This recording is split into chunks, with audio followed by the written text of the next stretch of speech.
Kung nagla-live streaming ka sa iyong YouTube channel and you want to focus on entertaining your audience, or maybe you're planning to do YouTube live streaming, I highly suggest na panoorin mo tong video na to kasi ipapakilala ko sa iyo si Nightbot.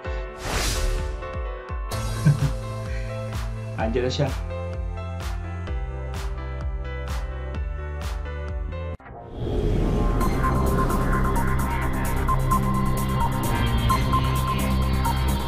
If you want to unlock the secrets to your online success, watch the video and don't forget to subscribe.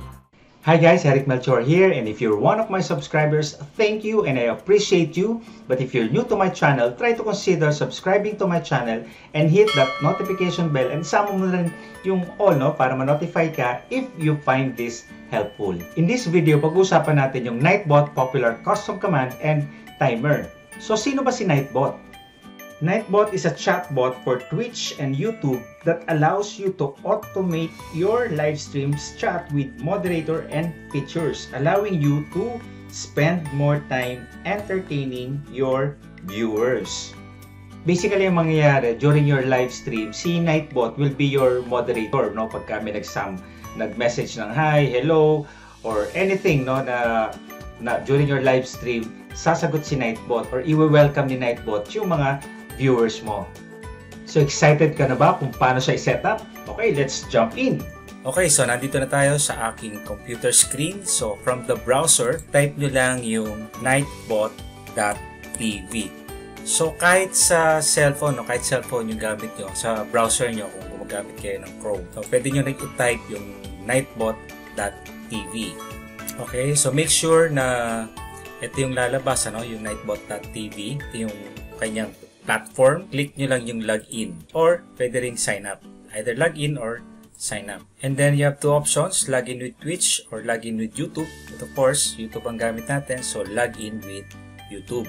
Naka two-factor authentication lang ako, so click ko lang tong yes para maka-login ako. Okay, so make sure lang na nakapag-login, mag-login kayo dun sa Gmail account nyo nakakonect sa YouTube. Choose an account. So, i-allow lang natin. Okay, nasa dashboard na tayo ni Nightbot. Mapapansin nyo, dito sa right side, click nyo yung join channel. So, kung hindi pa kayo naka-join, click nyo yung join channel. Okay, sabi dito, Nightbot is now joining your channel. So, gawin natin, sabi dito, head to your community settings. Mamaya punta natin yan. And itong number 2, click lang natin to, yung enter itong URL. So, click lang natin to, i-highlight lang natin to, and then copy, right click, copy, and then ang gagawin natin is pupunta tayo sa ating YouTube channel, YouTube account. Okay, from your channel, punta lang kayo rito, click nyo to, picture nyo, and then go to YouTube Studio. From your YouTube Studio, click nyo lang itong nasa baba itong settings. Okay, from the settings, hanapin nyo rito yung community. So, makita nyo itong community. Click nyo lang yung community. Okay, from the community, punta kayo dito sa moderators. So, dito sa moderators, i-paste nyo yung kinapi nyo kanina. Pag-paste, then enter. And then, pag-paste na, nalagay nyo rito sa dulo, and then enter, and makikita nyo Nightbot. So, click nyo itong Nightbot. So, kung makikita nyo, lumabas na si Nightbot as one of your moderators. And then, click save. Once na save na, punta kayo ulit sa dashboard ng Nightbot. Okay, you can close this one. If you will notice, naka-red na siya, part channel. So, sabihin, naka-login ka na or moderator na si Nightbot niya. Ang next na gagawin nyo is punta tayo sa commands. From the command, go to custom command, custom.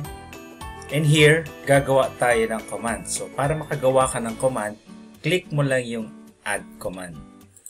Dito gumawa na ako ng sample para at least mas mabilis tong tutorial.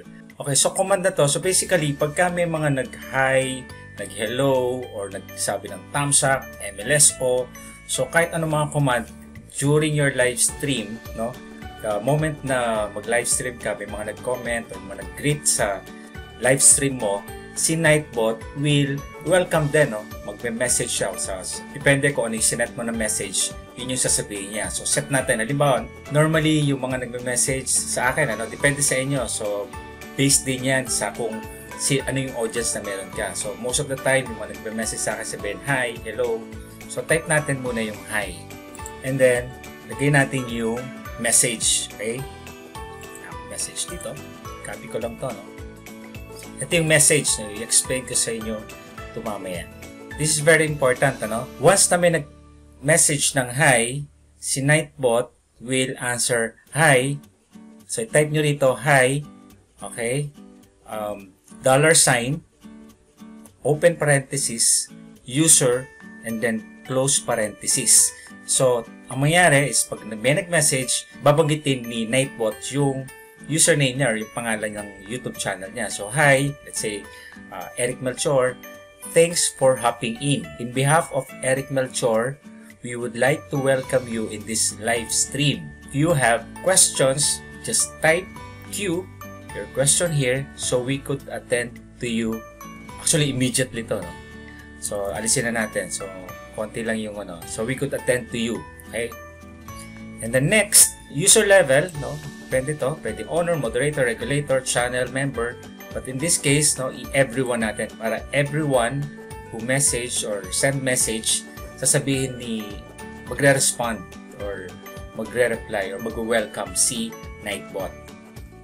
For cooldown, sinaset ko yung cooldown sa 30 seconds. 30 seconds. Set natin sa 30 seconds.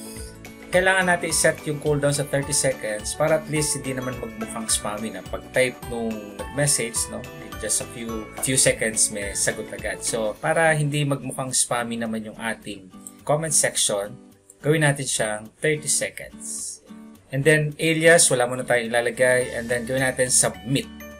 May nagawa na tayo. So, for hi. So, anyone who said hi, okay, pwede na siyang mag-reply si chatbot. Yan, gawa naman tayo ng additional. Okay, add command ulit. Ito naman, halimbawa, ang message is, like for example, thumbs up. Nagme-message, thumbs up done. Hindi na tayo maglalagay ng message. Everyone pa rin sa user level. Lagay natin ito ng 30 seconds. And then, lagay natin dito sa alias yung ginawa natin kanina na hi. Hi. Okay, yung ginawa natin kaninang command na hi. Para just in case na may mag-message ng thumbs up, no? Kung ano yung message mo kanina to welcome them, okay? Yun din yung lalabas. So, submit lang natin.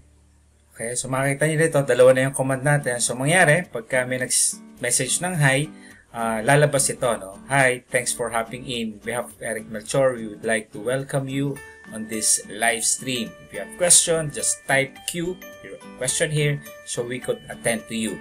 Yan, nag-message ng done, ng thumbs up done, ganun din, ito rin yung lalabas, okay? So, we could add as many command as possible. So, since ang discussion natin dito is more on welcome, so, yun, lagay natin dito yung mga pwedeng mga command.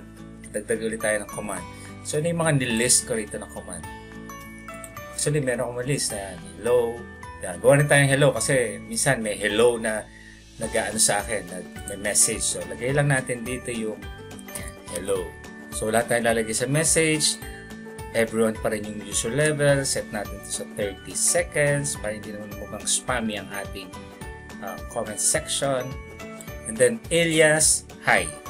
Submit. Yan. Add ulit tayo ng So, pwede naman yung command, minsan yung mega love shout out, MLSO. So, everyone pa rin. Then, 30 seconds. And then, alias, hi. And then, submit. Okay, ano pa ba?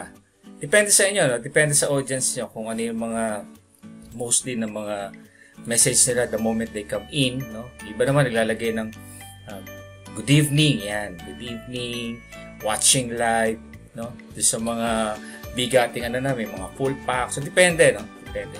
So, lagay natin yung good evening. Kasi sa mga viewers ko, mostly yung mga tinatype nila, good evening. So, check nyo rin kung ano yung most of the time na message sa inyo pag pumasok sila. So, pwede nyo idagdag dito. I-add yung command na yon Pwede rin yung mga emoji. Pero yung emoji, I believe, kailangan yung in words siya. No? Hindi ano, parang yung heart, no? Kung ano yung command ng heart na message. Ita-type nyo lang dito. So, good evening. Set natin sa 30 seconds. And alias, hi. Submit. Yan, meron tayong good evening, hello, hi, MLSO, thumbs up. Okay, so ganun lang kasimple mag-create ng command, mag-add ng command. So, pwede rin kayo mag-create ng mga different messages, depende sa command na sasabihin nila. Once we're done, during the live stream, maglalabasan to, yung welcome na to. So, sabihin nila, hi, let's say, Eric Melchor, thanks for hopping in. In behalf of Eric Melchor, we would like to welcome you on this live stream. If you have questions, just type your question here so we could attend to you. So, yun mangyayari pagka may mga nag-message. Pero, ang advice ko sa inyo, of course, during the live stream, pwede nyo silang batiin or pwede nyo shout out, banggitin nyo yung mga pangalan nila para naman hindi boring. No? Si Nightbot is just a moderator. At least kahit pa paano, hindi boring yung chat section. So now, let's see kung gagana siya. No? So, nag-simulate ako ng live stream. So, dapat naka-live siya para mag-work si Nightbot. Okay? Let's watch. Yan, tinest ko ako na yung comment ng hi. So, tingnan natin kung sasagot si Nightbot. Of course, nakaset siya ng mga 30 seconds. Tayo lang natin. Yan, kung mapapansin nyo, sumagot na si Nightbot. So, hi, Eric Melchor. Kasi ako nag-say ng hi. Thanks for hopping in. In behalf of Eric Melchor, we would like to welcome you on this live stream. If you have questions, just type your question here so we could attend to. Naputol, pero ayusin natin yan. Tinry ko rin yung command na hello. So, yan, sumagot pa rin siya. So, di ba kanina nalagay tayo ng hi, hello. So, yan, sumagot si Nightbot. Kasi yun yung command na sinet natin kanina. So, basically, during the live stream, para at least dire-diretso kayo, yung mga pumapasok, mga nag-greet, nag-hi, no? Si Nightbot na as moderator welcome sa kanila para hindi na kayo naaabala. Ito, so MLSO. So kanina rin ginawa natin siyang command, yung mega love shout out.